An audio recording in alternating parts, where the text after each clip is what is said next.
Hello, everybody, and welcome to the Big Mike edition of the Michigan Realtors Government Affairs Videocast. I'm Brad Ward. And I am Brian Westron. And look at the size of our microphones. That's right, no more lavaliers for us. We are going with the big podcast mics. Everyone else has got a podcast. Why can't we? It seems like the right thing to do. That's right. All right, kicking it off, legislature coming back after the Thanksgiving break.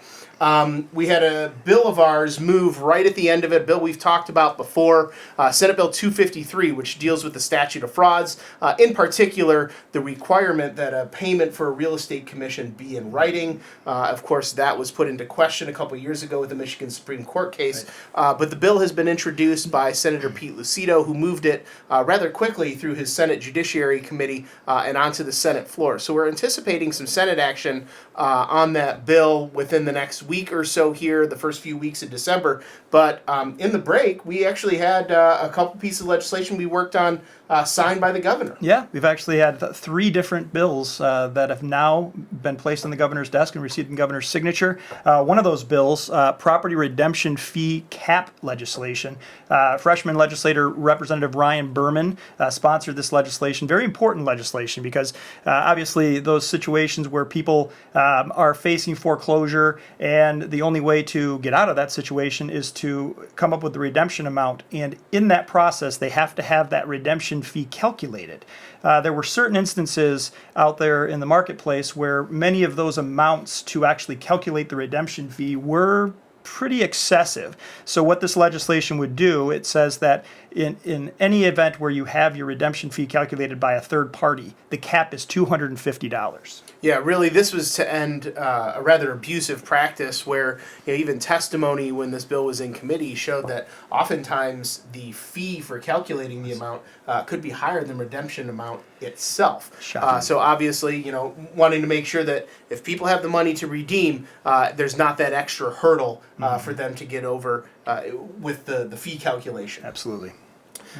In addition to that, we had a bill, House Bill 4121, sponsored by Representative Wendell Bird out of Detroit. This is actually kind of the third iteration of this bill. This bill has come back again to extend the sunset. Basically what this bill does, it allows county treasurers to work with homeowners that have fallen behind in their property taxes to put them on a 5-year property tax repayment plan. What happens is homeowner falls behind in their taxes along with the fees and the back taxes start adding up where the hole keeps getting deeper. Really what this does is it's meant to keep people in their homes, allow them to enter into that property tax repayment plan and keep the homeowner in the home, preserving that home's value as well as the surrounding ones. Absolutely, and we're excited to see a bill that was introduced last session finally see the finish line. Last session, then Representative Tom Barrett sponsored legislation to make sure that those individuals, whether they're residential or commercial or industrial uses, didn't make improvements to their property relative to energy or alternative energy efficiencies, only to find that those improvements were then calculated to increase their property taxes. So this legislation, sponsored on the residential side by Representative Bronicali, and on the commercial industrial side by Representative Yusuf Rabi, would make it very clear that these types of efficiencies that you might add to your property for better energy efficiency are certainly great ideas, and they will not come back to haunt you as some sort of a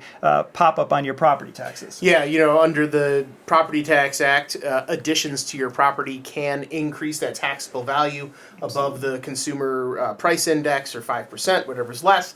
And when you start looking at things like solar panels and some of the federal incentives that are still there, to have a property tax benefit associated with it in Michigan really may give the homeowner an opportunity to look at whether or not they want to try to find a little bit of energy independence. Absolutely. Well said. Well, with that, we say goodbye from our big microphones. Yep. You all have a great week. And we'll talk to you later in December. I'm Brad Ward. And I am Brian Westron. Thank you very much.